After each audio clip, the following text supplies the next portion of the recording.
pup, which, just a few miles from Millbrook, turned into a complete mongrel. My God, that is fairly catastrophic. It's not a breakdown, it's just a mild bit of malfunction. Well, it stopped and there's smoke pouring out of it. There you go, it's fine. James tends to buy... Whoa! Whoa! Get away! Go, quick, Get run! away. It's working! After 300 yards, cross the roundabout, second exit. Gotcha. Take the second exit. Got you too. Well, James refuses to classify that as a breakdown. I'm sorry, but it just was. Even so, Richard and I, out of a sense of playground loyalty and male camaraderie, were there for him when it happened again. It just ruins your whole day, that sort of thing. Oh, yeah. Kelly Whirly? Have a Snickers, actually, mate. Can I, mate? On me. I'm going to get James something. No, I'll get wet.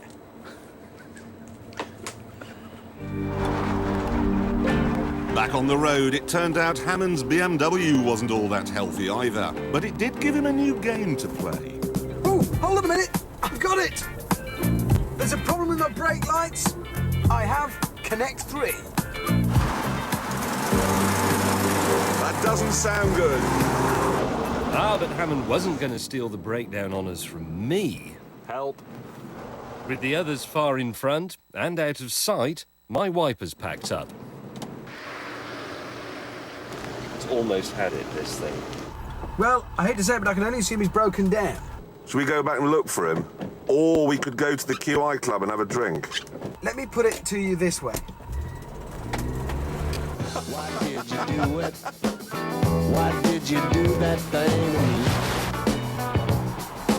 Pretty soon, Hammond and I were in Oxford, with me using a sense of direction to find the centre, and him using his sat-nav systems. The only one who knows the truth. So we've got speed camera, bus lane, cycle lane, health food shop. 1, 2. Welcome to Oxford. Ah! They're working. This car mends itself. Go left on the roundabout, first exit. First exit. I can do that. Hammond was about to find out just how car-unfriendly Oxford is.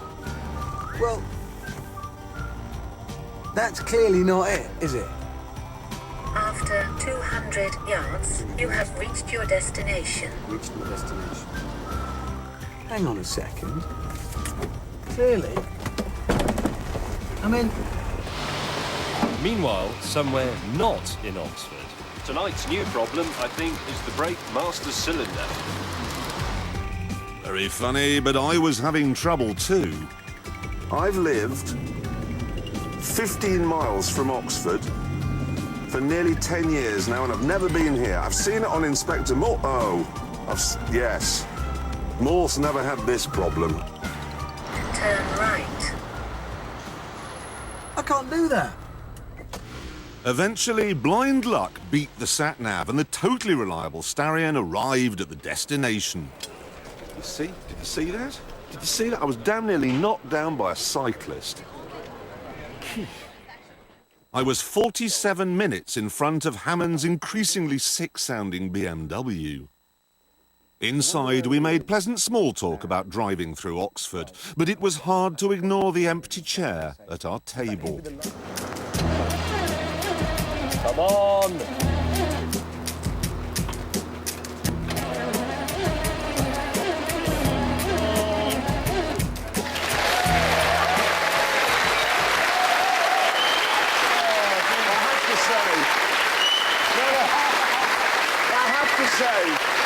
It's a good job. It is a good job that he never actually made it to Oxford, because with his sense of direction in that place... That would have been the end. Seriously, no, we're not joking. He doesn't have a sense of direction. Honestly, this is not a joke. He still doesn't know where this studio is.